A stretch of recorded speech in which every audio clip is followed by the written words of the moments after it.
Welcome, and thank you for standing by. All participants are in a listen-only mode until the question-answer session of today's call. At that time, you can press star 1 to ask a question, unmute, and record your name clearly. I'd like to let everyone know that today's call is being recorded. If you have any objections, you may disconnect at this time. It's my pleasure to turn the call over to Arlene Dow. You may now begin, ma'am. Thank you, Michelle, and thank you to Lisa West from the Census Bureau for hosting our webinar. Good afternoon, everyone, and thank you for joining us for our July LED webinar. On behalf of the U.S. Census Bureau and the Local Employment Dynamics Partnership, in collaboration with the Council for Community and Economic Research and the Labor Market Information Institute, it is my pleasure to welcome one of our esteemed speakers from the 2021 LED Virtual Workshop, Chris Worley, as he presents Spatial Shifts in Daytime Population Due to COVID. Impacts and increasing levels of remote work. Geospatial distribution of workers has far-reaching implications for commuting data, consumer spending behaviors at restaurants, retail and services, and commercial real estate. The pandemic has forced employers to rethink the ability to work from distance and shift large segments of the workforce to remote work. This analysis pairs Bureau of Labor Statistics data by ability to work remotely by industry coupled with the longitudinal employer household dynamics commuting data. Early results indicate a shift in daytime population away from traditional job centers in the urban core and into suburban and rural areas as a result of increased remote work. Chris Worley is a consultant with Fourth Economy Consulting. In his role as an economic development analyst, he applies creative analysis and detailed research to support innovative projects that build better communities and stronger economies. By combining qualitative and quantitative information with targeted facilitation, his work is focused on helping communities tell their story and develop solutions to pressing challenges. His recent work includes population projection modeling, COVID impact analysis, and national remote work modeling. With that, I welcome Chris Worley. Arlene, thank you so much for that introduction, and Lisa, thank you too for the invitation to speak today. Today, we're going to kick off the presentation with a topic that's been on everyone's mind. It's something that's flipped our world upside down. This, of course, is the rapid shift to remote work. Specifically today, I'm going to talk about how COVID impacts and the rise of remote work has shifted daytime population away from traditional job centers and to home locations of remote workers. We're going to have fun today. As Arlene said, I'm an analyst at Fourth Economy. We're a national economic and community development firm based out of Pittsburgh, Pennsylvania. Some of our recent work has focused on COVID impacts. We've worked on projects around disruptive shifts like the transition to remote work, helping communities and Main Street businesses adjust to COVID.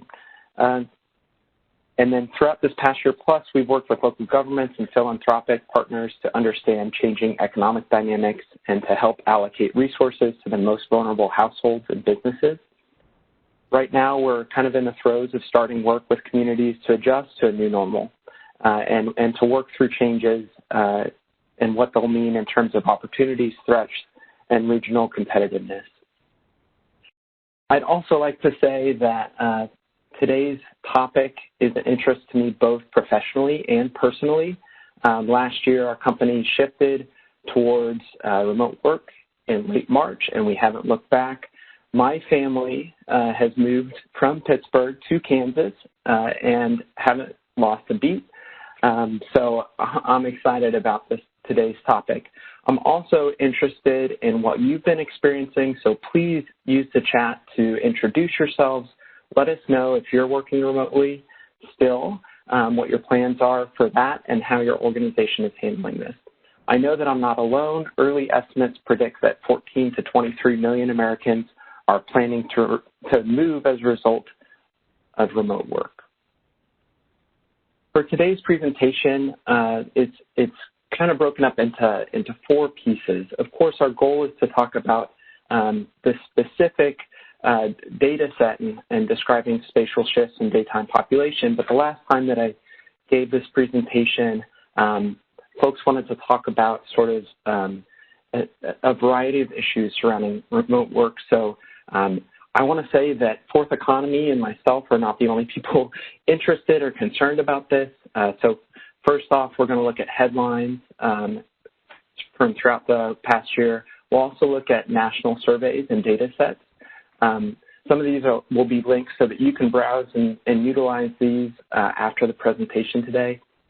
I'll briefly mention some of our project examples of what we've been doing around remote work, and then go in detail around a couple of projects that leverage LED data to help tackle some of these difficult questions. And then, of course, please use the chat function throughout.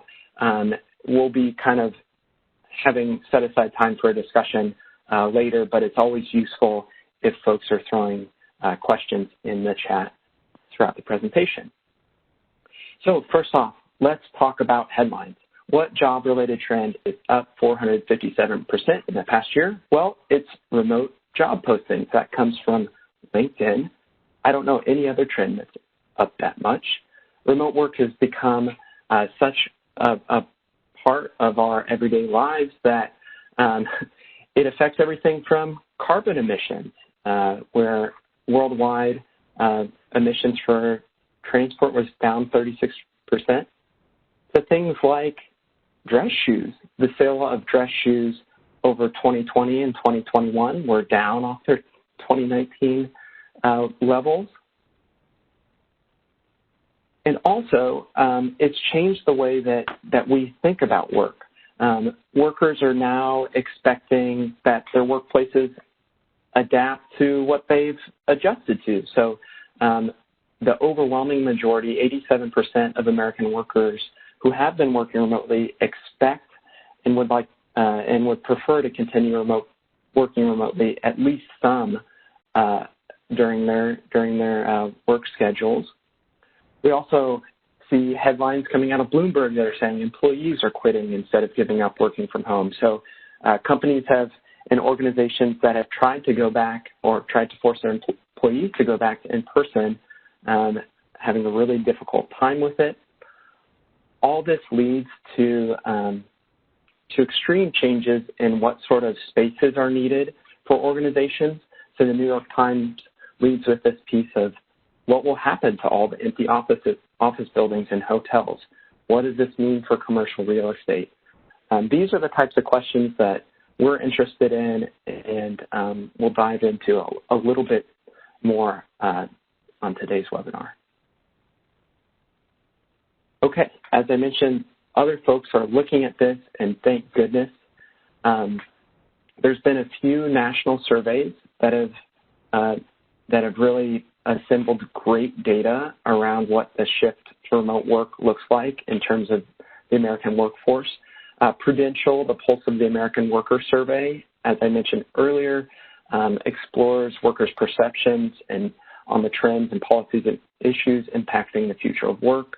The Bureau of Labor Statistics is also a wealth of information around surveys that they put out.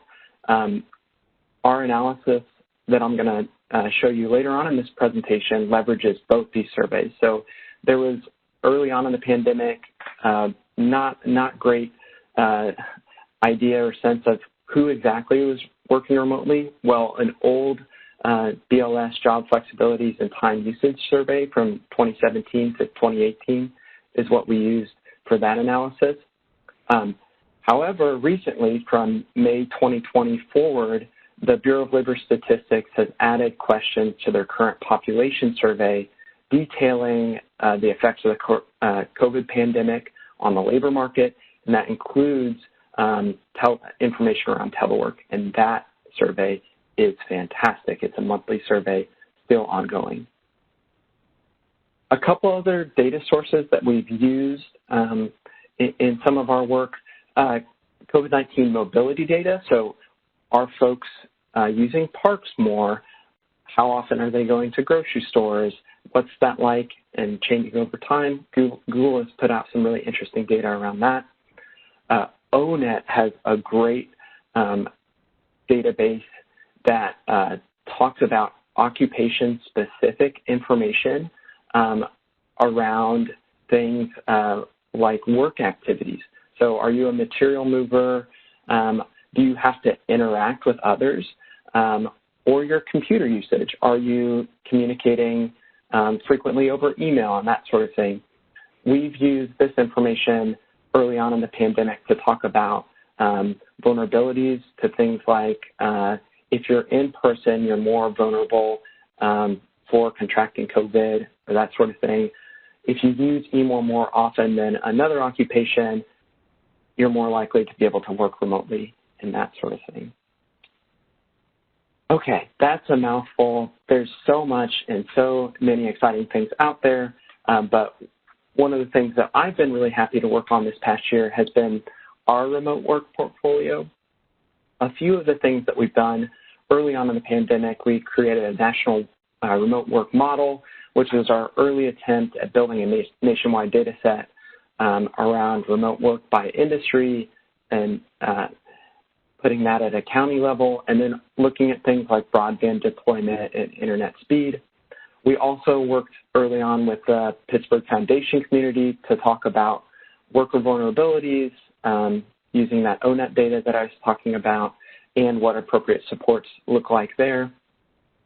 We also partnered with livability.com around attracting remote workers, what remote workers want in terms of community investment and sense of place and all that kind of good stuff. But these last two that I've highlighted are the two that I'm going to talk about on today's call. One is in Lansing, Michigan. We were working with a tri-county region to look at changes in commuting patterns and shifts in consumer spending. The other was in our hometown. We're working with the Downtown Pittsburgh Partnership to look at the effect of remote work on commercial real estate in the downtown area. So why is data important? Well, data can provide backing to the lived experiences of residents. It can allow voices to be heard. It can align resources. It can change opinions, and it can impact lives. I hope that we get to see some of that today. As I said, our first project example comes out of Lansing, Michigan, and all interesting analysis starts with an interesting question. The question given to us by our client who represented this three-county region around Lansing, Michigan was, how has the shift to remote work affected commuting in the region? Well, we know that industry is a key determinant of the ability to work remotely. For example, those working in food and accommodation industries are unlikely to work remotely, while many in finance and insurance may have the ability to do so. A good proxy for the ability to work remotely comes from the national data set assembled by the Bureau of Labor Statistics in a job flexibilities and work schedule survey from 2017 to 2018. That's the one that I mentioned earlier. This survey grouped data about the ability to work remotely by industry. All told, the BLS estimated that 42 million workers, representing 29% of all workers across the U.S., could work from home. We fit this data to a model for each county in the U.S., and depending on industry mix of the community, the concentration of workers who are able to work remotely generally ranges from a quarter to a third of all workers. A rise in remote work means shifts in commuting. This example is from the Tri-County region. This region's economy is based off of education, health, manufacturing, and an emerging finance and tech sectors. Major employers in the urban core include Michigan State University, state government employees, and a regional health system. This analysis matches data for the ability to work remotely by industry and couples it with LED commuting data using work and home locations by industry of worker. We examine the shifts in commuting patterns and the changes in daytime population. In the analysis for this region, there's a visible shift in daytime population away from the urban core and into suburban and rural areas as a result of the increased remote work during the pandemic. This map shows the pre-pandemic to post-pandemic change in daytime populations. Areas in blue on the map are those that gain daytime population, i.e. instead of commuting out commuting into work, folks are working from home. And those in red on the map are areas that lose daytime population. So no longer are they receiving those inbound workers. In total, the three-county region sees an overall loss of 5,800 in daytime population because of less inbound commuters. These losses are most concentrated in 6 zip codes in the urban core, where there's a loss of over 20,000 workers. That represents a change of 14% compared to pre-pandemic levels. Why is this important? Well, this analysis reveals the potential geographic impacts on spending behavior, especially in restaurants, retail, and services, and we'll circle back to this a bit later in the presentation. I do want to real quick mention the methodology and data sources. So the tools used for this analysis are all free to use and download. They include Census on the Map, spreadsheet software. I use Google Sheets for this, and Tableau Public for mapping. Primary data comes from On the Map. I used both home and work area profiles and selected primary jobs for this analysis.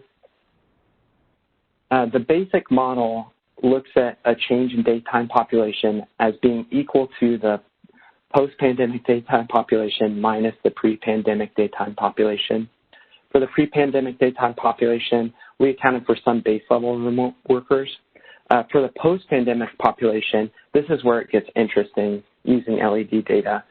We said that the post-pandemic daytime population is equal to a base number of work location of primary workers. This is who you would expect to work and at their work locations, minus remote workers by industry.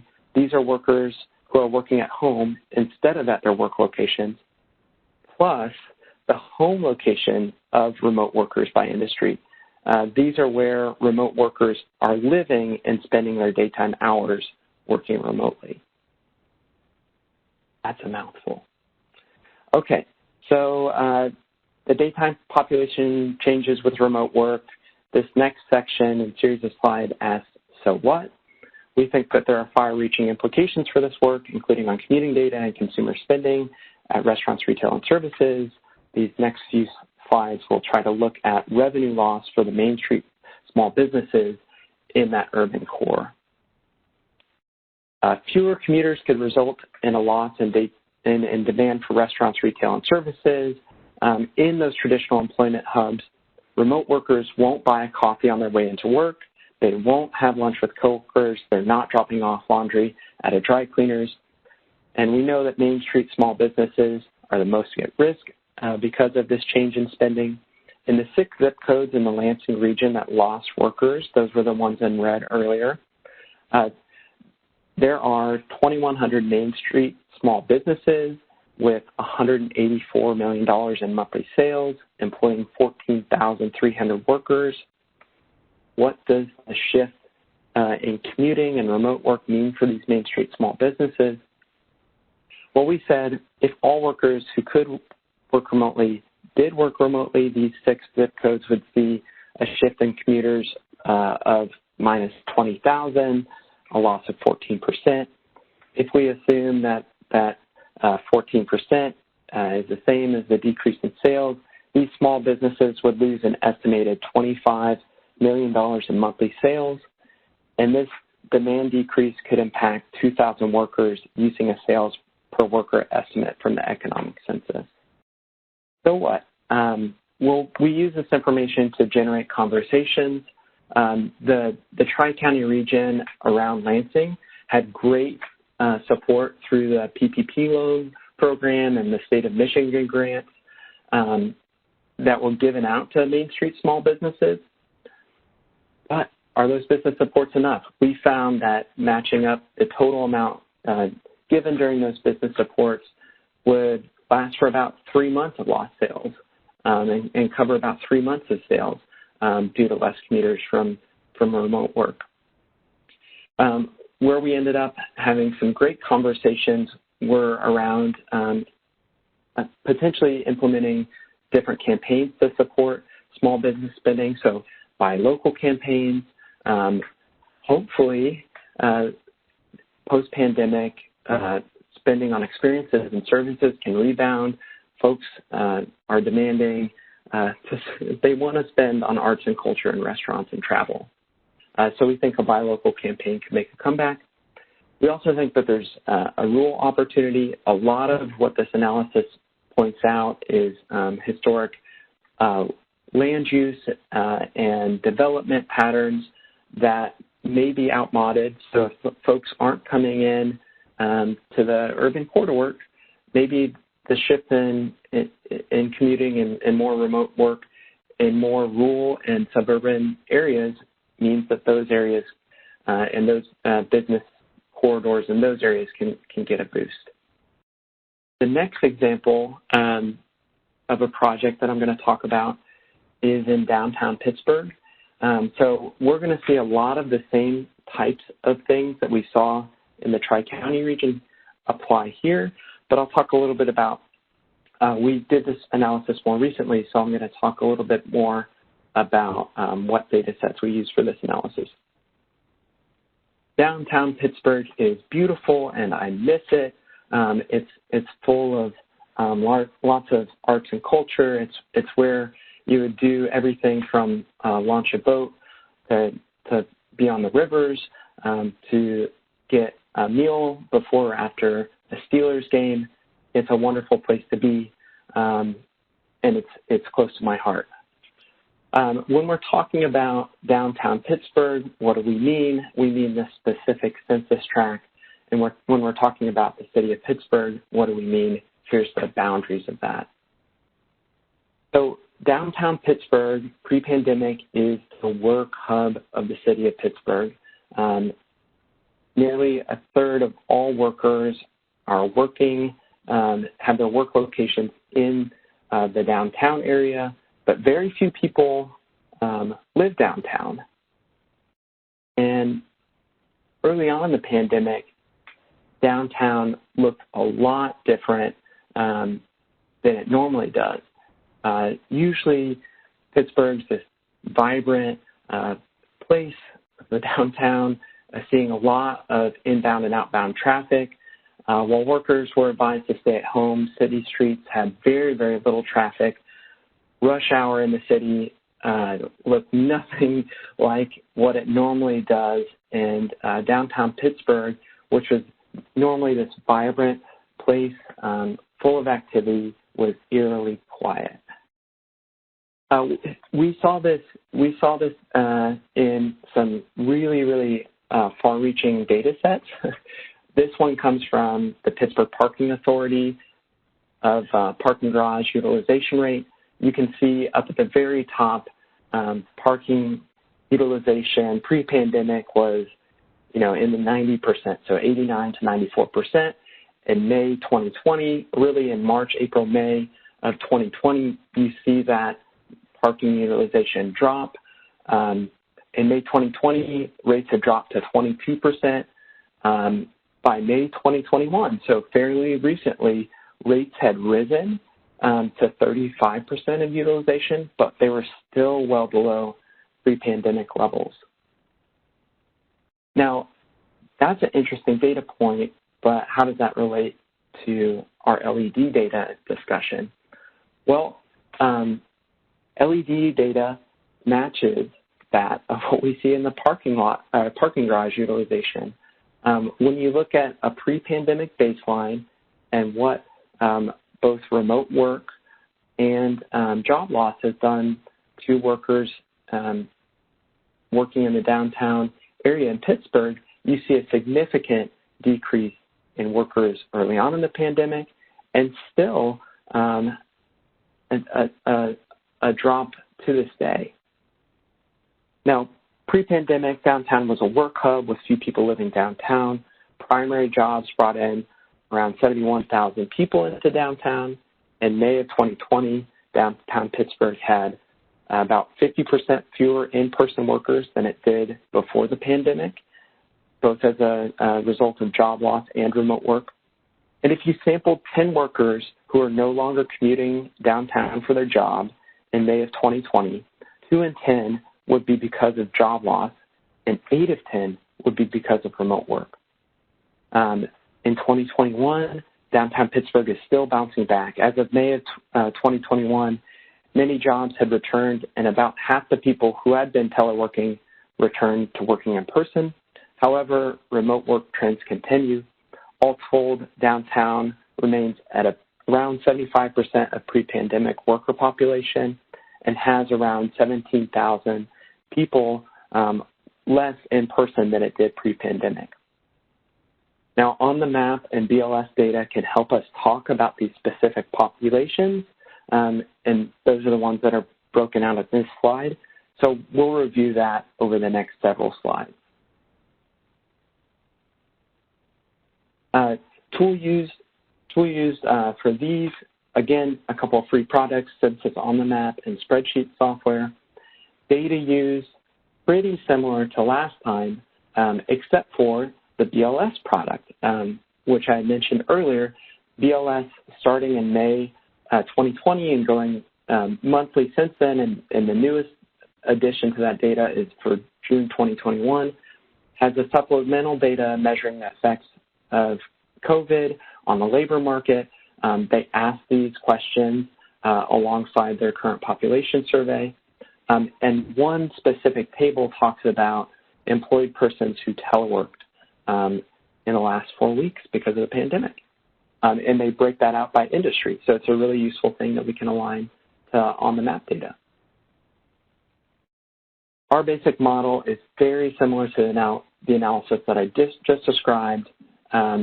It uses 2018 on the map data for primary workers, both home and work data. In-person workers and remote workers who live in the area are the same as they were before.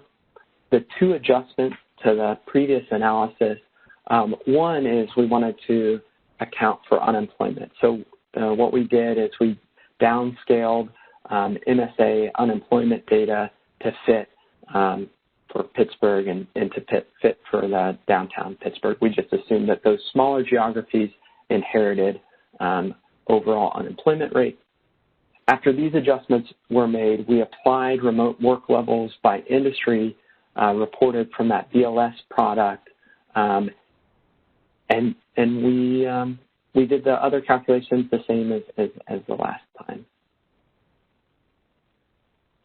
Let's talk through what each of these bars means.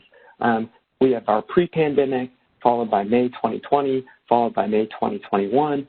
And one of the things that I'm going to concentrate on in this next series of slides that I walk through are the ones that are below that dashed line. So what did job losses and remote work do to account for the change in the number of primary workers in the downtown area?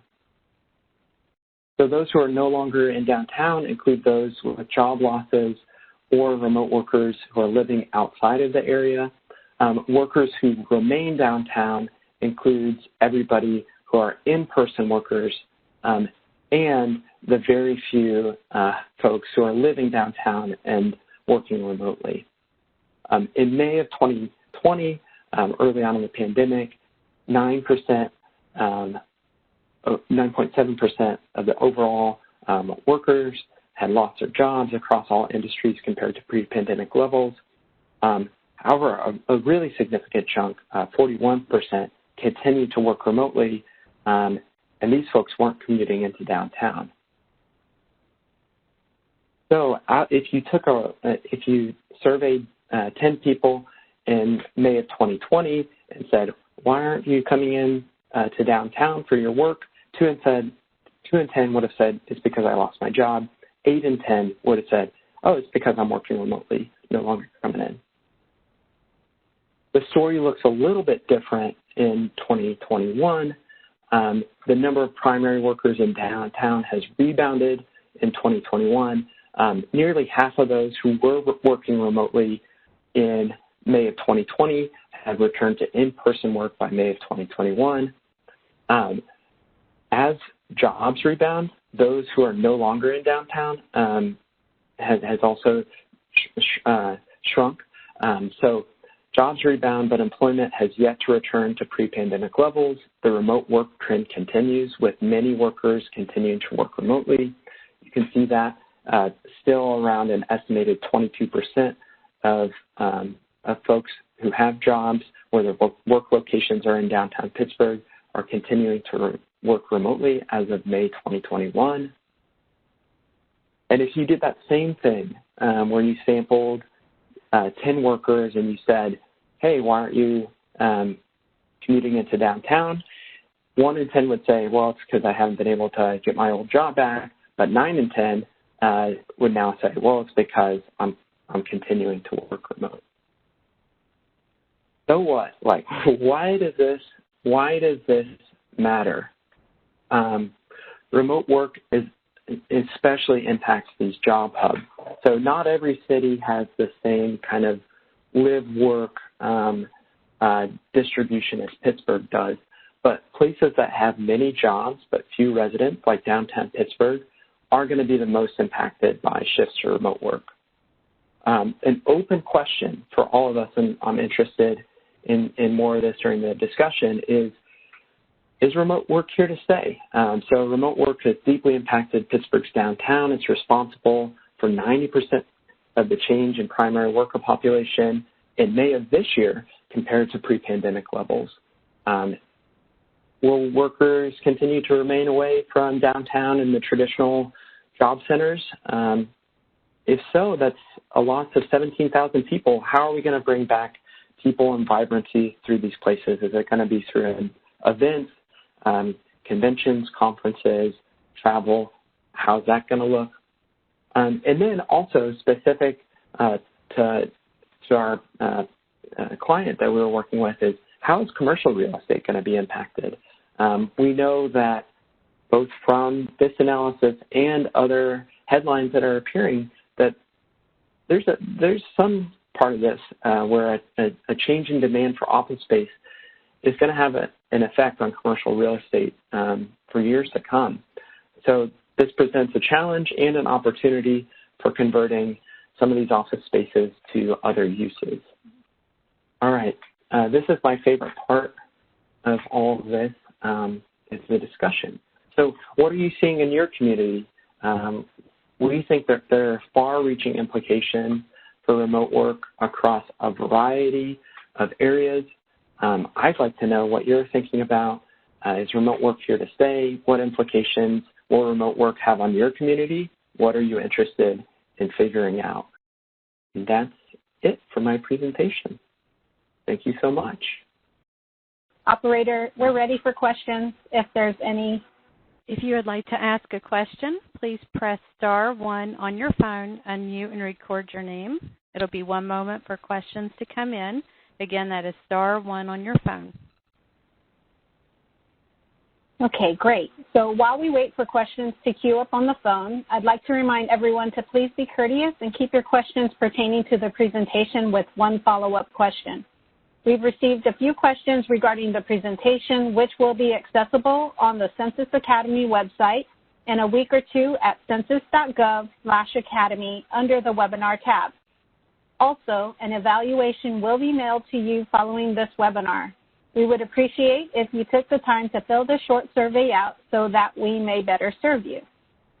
So at this time, operator, are there any questions on the phone yet? We did have 1 question.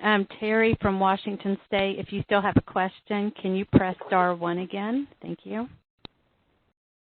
Okay, so in the chat, it was pretty busy. If you can see that, Chris, there was a lot of people saying, you know, Robin said, hello, my name is Robin. I'm back to the office working from home 1 day a week. We had Pat Williams. He works in healthcare. A small portion of our employees' population was sent home to work, but most could not. I have asked to work from home 1 day a week. And then we have Danisha. I work remote, but would love to move to another state or further out to afford home purchase during remote work. Greg Costello, he is the Director of Ideation, sorry, Greg, at HUD. I moved pre-COVID and the same, have not looked back. We are sponsoring a challenge on the long-term effects on housing and economy post-COVID. We're using the same trends in our early research. This will be a major reset in our culture and society. So there were a lot of questions, a lot of introductions, but there were a few questions. So I'll go ahead and ask this one. This one is from CSD, and it says, Chris mentioned 14 to 23 million are planning to move as a result of remote work. Where is this from? Where are people moving? Out of market? New state? That was the question. Yeah, it's a great question. Erlene, if I can find the source, I'll send that along to you after this.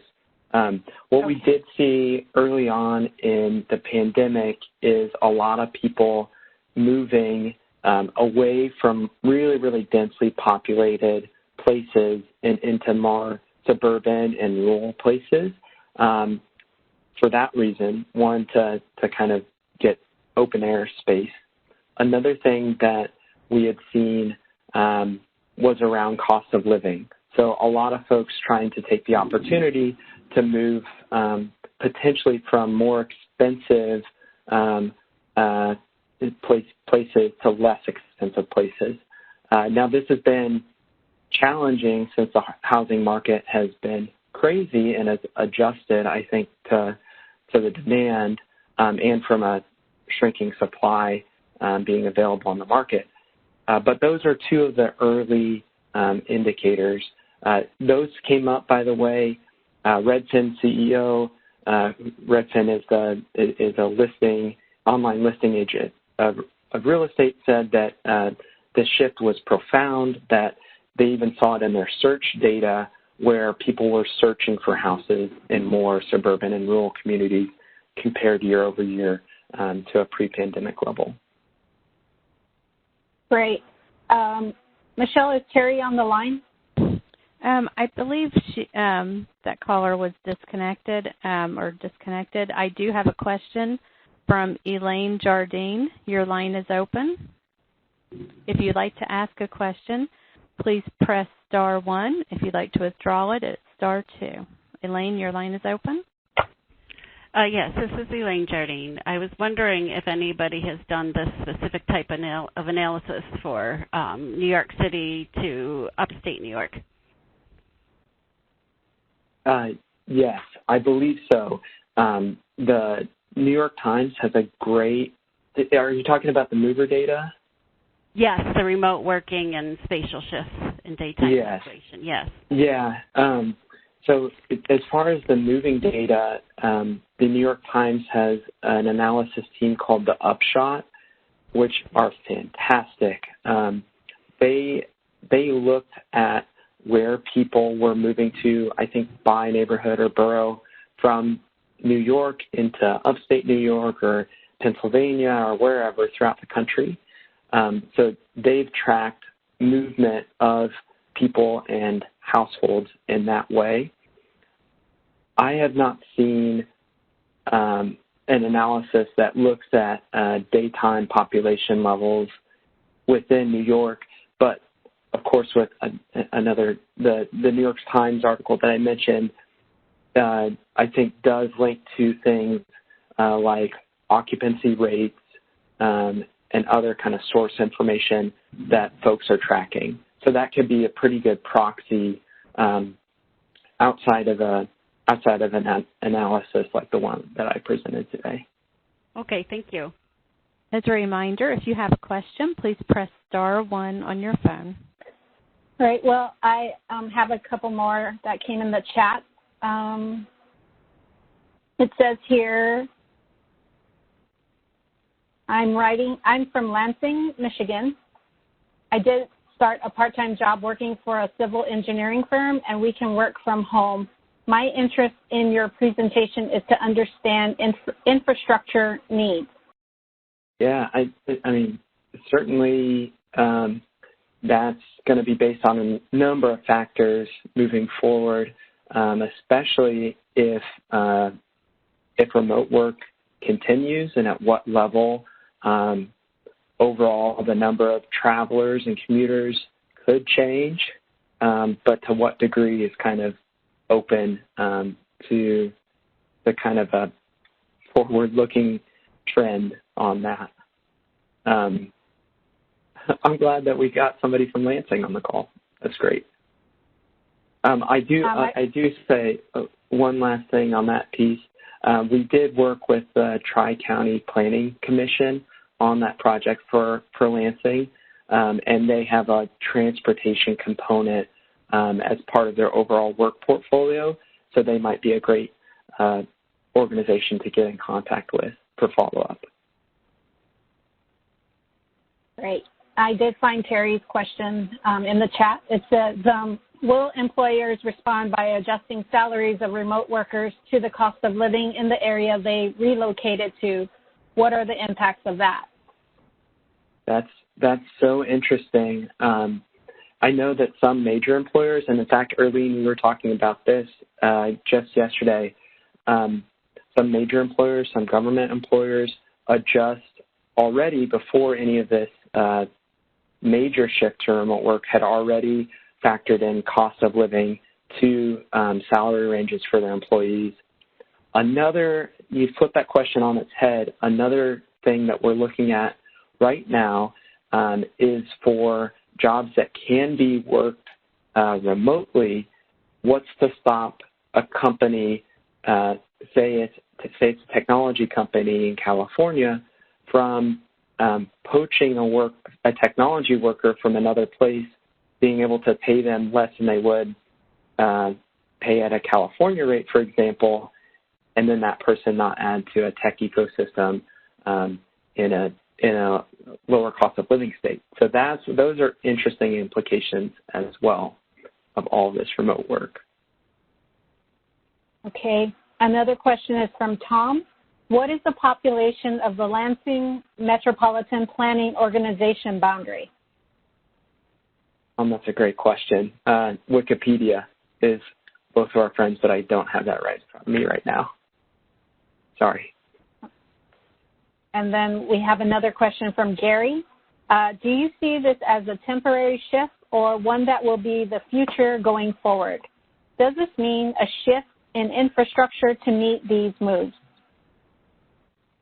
Yeah, I think there's some sort of happy medium that we haven't reached yet. You can see from perception surveys from the American workforce that folks want to have some sort of remote possibility or hybrid possibility within their work. That had came up on a number of the comments that Erlene was reading out loud. I want to work remote at least one day a week or a couple of days a week, and my employer better be used to that flexibility, both for me not being in the office and for me to have the schedules that I want. So I think it's probably a bit of both. I think it's probably not the 40% or 50% or whatever that high percentage of workers early on when we were in stay-at-home orders and government closure orders and that sort of thing. We're, I don't think, ever going to return to that level. But I think there are going to be companies that do make the switch into full remote because, like mine, they said, we can do it. So there's going to be a baseline of those companies, and there's going to be a huge swath of companies that are going to adopt some sort of hybrid model. What that ends up being, maybe it's not the 40 or 50% of the early pandemic. Maybe it's not the 3 to 5 to 6% of the pre-pandemic.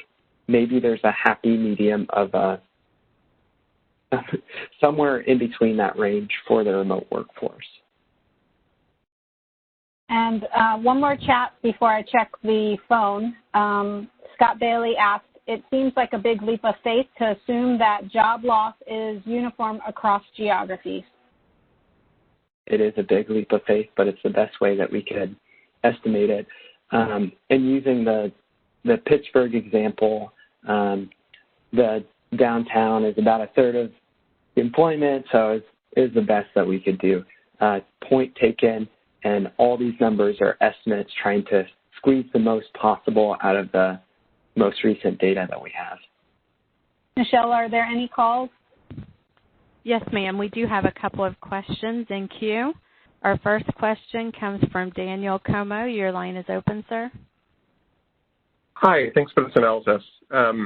My question is about the Pittsburgh analysis. Specifically, you had that chart that showed, analysis over time of the population downtown that were working remotely and working in person. And above the line, was that people that were working totally in person, half in person? How did you account for hybrid employees in that part of the analysis? Thanks. Let me pull up my chart just so that we can all be on the same page real quick. Sorry to give everyone nausea for flipping through all these. This chart, I think, is what you're talking about. I did not account for our hybrid workforce at all in this. Everybody that's above the line in this chart is people who are in the orange there in person. So those are the folks that whose work locations, they're still going into work. The little tiny sliver of a bar of purple on top of that is the folks who are living downtown but now working remotely. Does that make sense? So that's everybody that's in the downtown area, mostly from workers who are going into work, and a little bit more ticked on because of their living downtown. They were going to work outside of downtown, but now are working remotely where they're living. Our next question comes from Christina Estes. Your line is open. Thank you. This centers around commercial real estate, and I'd just like for you to dive a little more into what you're seeing and hearing regarding the future of commercial real estate, immediate and long term. That's a question that I wish I had more expertise in, but it seems like a lot of folks are in the commercial real estate space are scrambling to try to understand the dynamics of what the demand shift will be coming down the pike. All the questions that we've had about what level of remote work, what does a hybrid workforce look like? All those questions have implications that have to do with potentially changing and converting a traditional office space. For instance, if you go from a model of nobody's working remote, everybody's in person, and there's no desk sharing, to then you still have that same square footage, but all of your renters, all of your business or organization renters are trying to shift to a hybrid model where there's desk sharing, where they don't need as much square footage as they used to, where potentially there's like renting out a conference space. All those have adaptations that have to be done and planned for in the commercial buildings. Another is, the adaptation of commercial real estate to residential, and that's tough too, because buildings are designed to be for the use that they're initially intended for. And the New York Times article that's linked in this presentation goes into some of that, where you can convert buildings from commercial real estate to residential, but it's tough, the amount of space that you get to have a window in your bedroom, or how you subdivide each floor of the building, or even like the number of elevators that you need to transport people up and down, are all different in those different use cases. So I hope that answers your question. I wish I knew more about it. I wish I knew more about what the vacancy was like and what it's projected to be. But those are all really, really good and tough questions to answer. Christine, I'd like to add something to that question. So in March, we had another LED webinar, and it was regarding using census and Zillow data to understand COVID-19. You might want to check that out. It's on our lehd.ces.census.gov, and I'll put it in the chat. And it's under the Learn More tab. So I'll add that link to the chat. We have no other questions in queue, ma'am. I saw a couple, Erlene, if you want to browse through the chat. I have it. Okay. I saw one that I want to address, or like a couple folks have mentioned this, with commuting and its impacts on sort of like tailpipe emissions and all that kind of stuff. Early on in the pandemic, we saw emissions drop drastically, and certainly one of the things that I'm really interested in is what that looks like for the future. Can remote work, can telework be a potential solution for emissions reduction? And what's really interesting is in 2019, we got asked by the Maine Broadband Coalition to work on a project that looked at emissions, distance from home and work locations using LED data, and talking about telecommuting. So if a number of people adopted telecommuting practices or some sort of hybrid remote, what would that do for overall emissions? And the results were staggering. So I do like that line of thought, and there's a couple of other supports that needs, right? So HR practices need to be in place, deploy broadband, especially to rural areas and suburban areas that allow for remote work, and companies that are willing to allow workers to do that. But that's an interesting analysis, and I hope that's a good outcome from the increase of remote work in this pandemic. So I have a question from Micah. When you say they are working remotely, are they defined as fully remote or virtual or partially remote or mix of both? That's a great question. And for this, I think the way that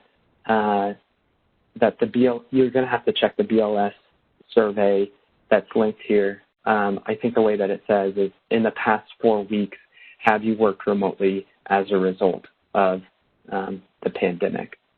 I think that's the language on it. So I didn't differentiate between hybrid or partial remote or that sort of thing. If they said, yes, it's affected me, I assumed that's remote. Okay, this question is from Ben. Could you, by chance, review or expand on your model to arrive, or did you answer that question already? Arrive at commuting patterns for 2020 and 2021, given that the LEHD data only goes through 2018.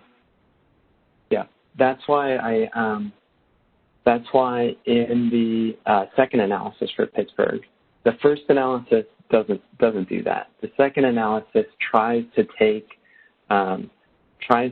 estimate the overall workforce by using unemployment data that's more recent than 2018. So the pre-pandemic baseline uses the 2018 LED data, and the subsequent 2020 and 2021 uses unemployment data to try to get an overall workforce estimate that then we apply the BLS survey data about proportion of folks working remotely by industry to that overall workforce. I hope that makes sense. Okay, and this is from Adam. How are companies hedging bets when it comes to expansion announcements and affiliated job creation numbers? That's a great question. I'm not going to touch that one. Okay. I have one from Jim. Hi, Jim. While this is still a novel trend over the long run, don't you think that people will begin tiring if knowing their coworkers and clients solely in the context of a thumbnail on their laptop and begin to, again, crave in-person interaction? Conversely, will there become a point where employers will start to desire more in-person interaction with and among their employees? Finally, how does one maintain an organizational culture when they are only interacting in this manner? Many of us really hate it. Oh, well, from one thumbnail stamp on your computer to another, it certainly is a slog, and it gets tiring just looking at a Zoom screen every day. I think one of the things to keep an eye on is that credential Future of Work and Pulse of the American Workers Survey. They ask all those types of questions and more and present the information in a really easily digestible and meaningful way. So I think that can speak to the trends. As far as the implementation of what hybrid and remote looks like, how to maintain a culture with some team members virtual, with others not, and all of that, I think those are really, really important questions. Those are human resource questions that a lot of human resource managers and smarter people than I are thinking about, but going to be very, very key to balance the desire of workers to continue working remotely or hybrid with the needs of that collaboration from organization and in-person innovation or in-person experiences to maintain a culture. Thanks for the question. This is from Vince. He says that the Bureau of Economic Analysis has linked the LED commute data to their chart of accounts data. This can be used to see how much income is earned inside and outside a county. If residents are finding higher paying jobs outside your local area, you will see evidence of it here. Use the gross flow of earnings file. So he added a link to the chat if everyone can see that. It's from Vince Cuter. Fantastic, Vince. Thank you for doing that. And I encourage others, if you've seen studies or know of specific data sets that relate in some way to what we've talked about today or what you've heard others ask in the chat, please put it in the chat. Use that as an example because this is a great community of practice.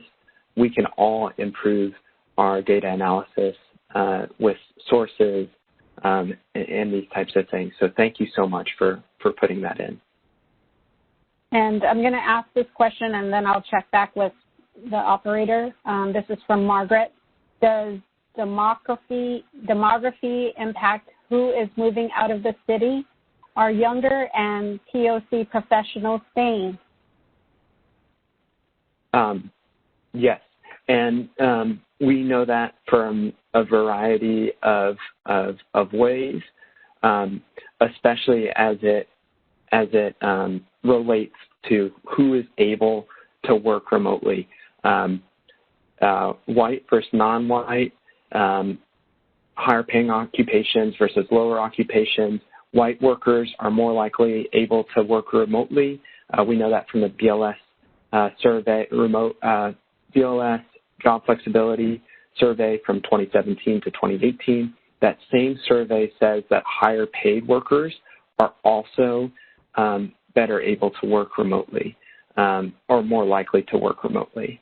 And I think full-time, part-time split, full-time workers are more likely to work remotely.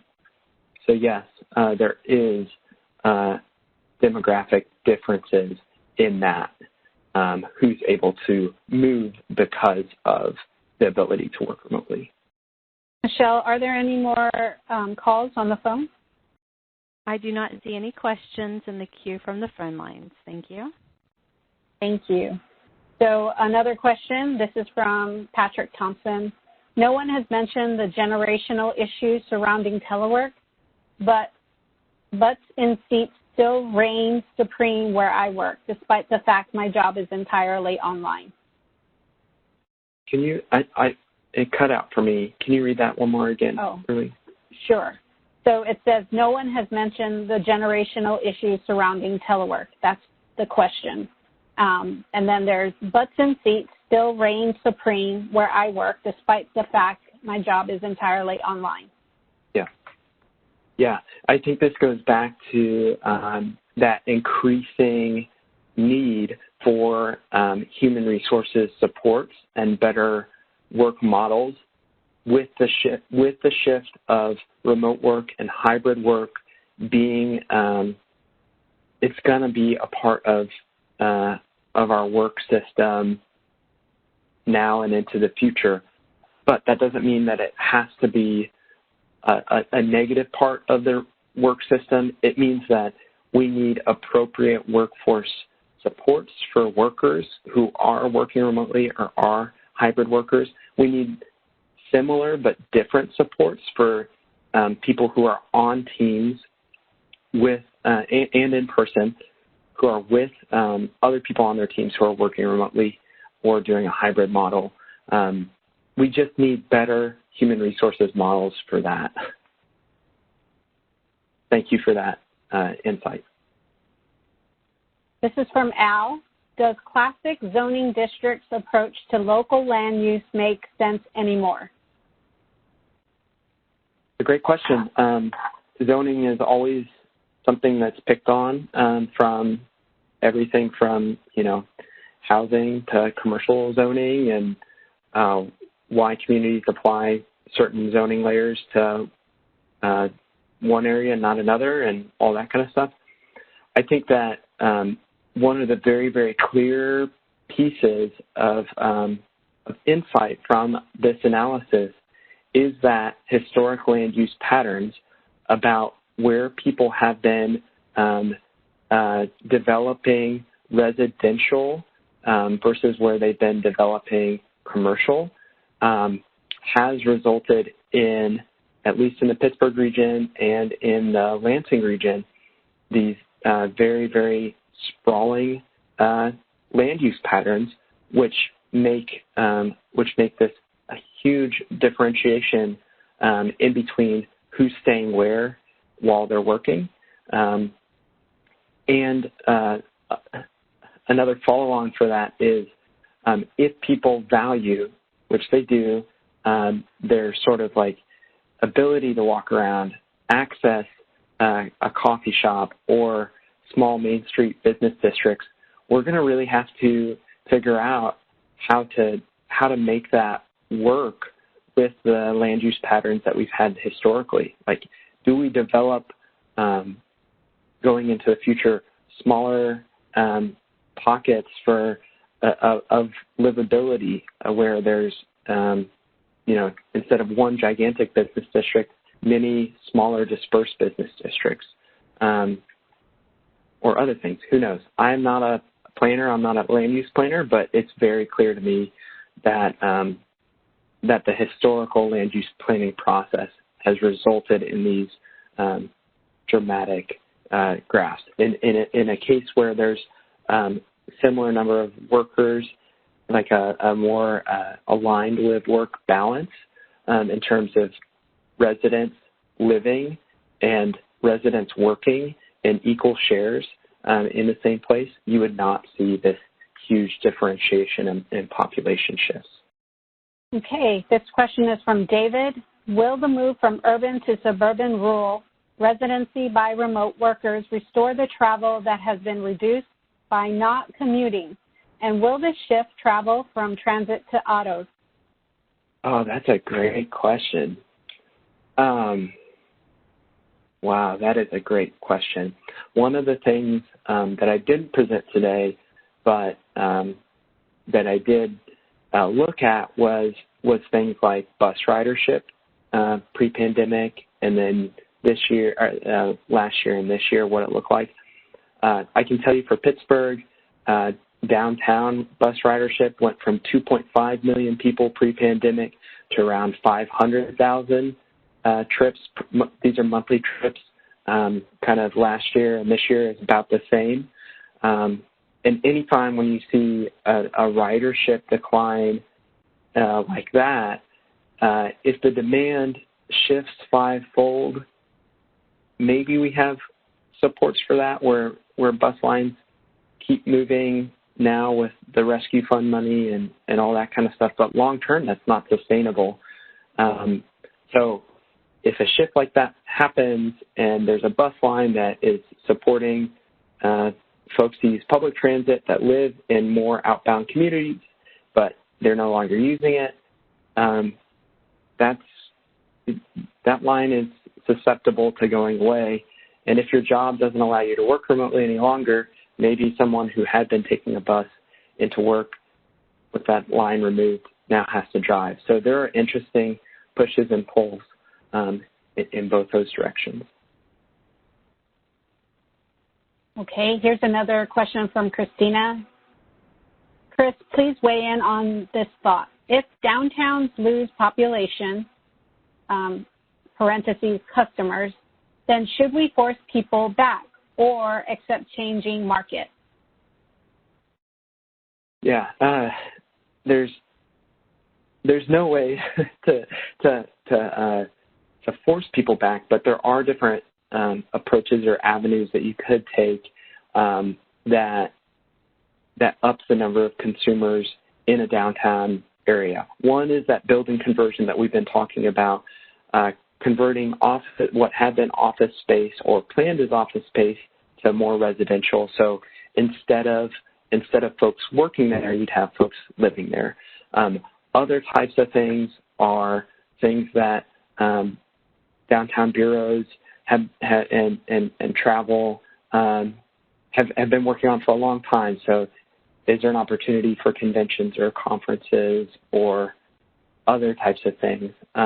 There's a lot of ways to drive customers into an area that may not be based on, hey, I work here, I'm going to spend my money here, but it's tougher when you don't have that population just right there, automatic, going to work every day. So I think it is going to be something that communities are going to have to adjust to.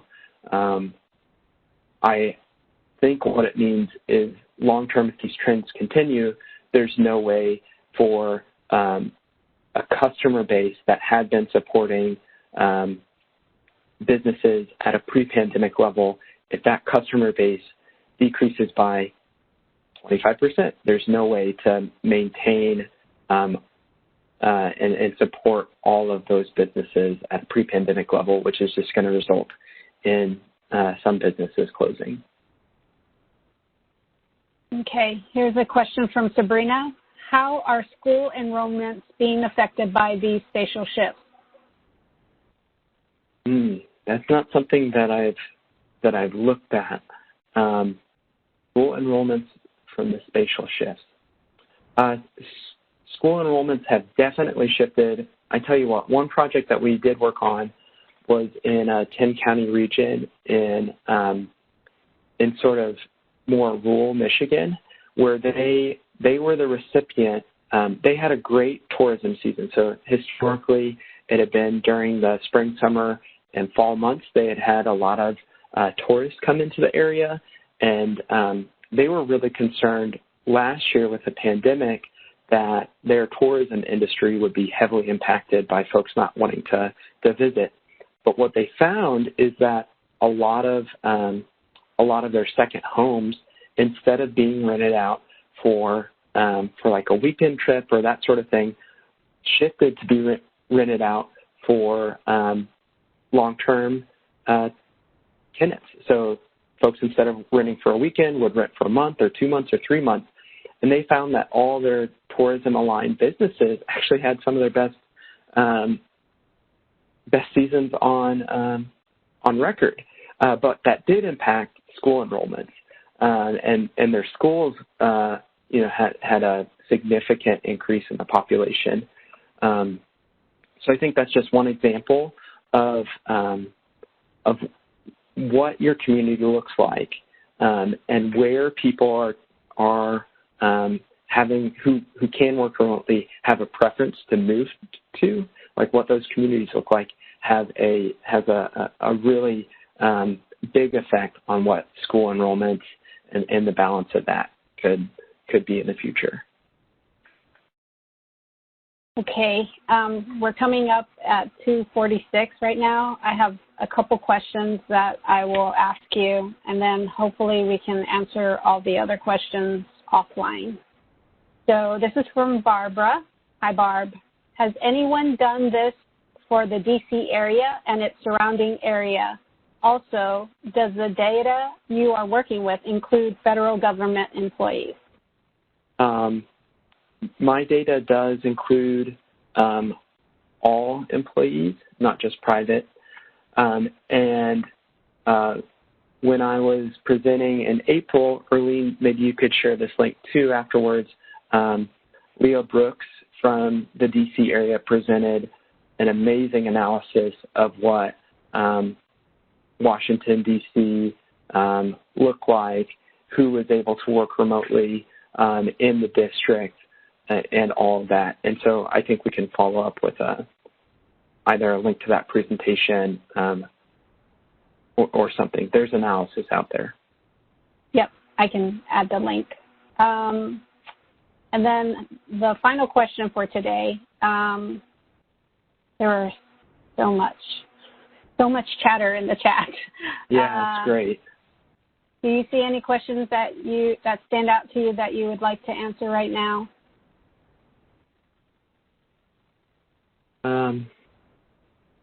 Not offhand, and I apologize if we didn't get to a question that you asked.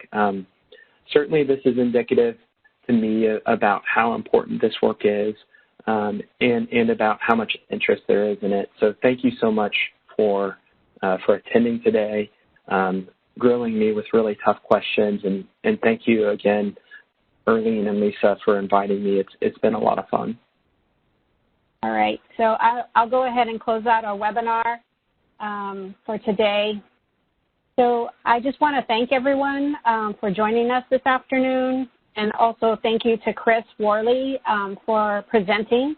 The LED webinar series will continue again on August 18th, 2021 at 1:30 p.m. Eastern Daylight Time, when Chris Askew presents Minding Our P's and Q's, using loads data to explore the impacts of the CARES Act Pandemic Relief Program.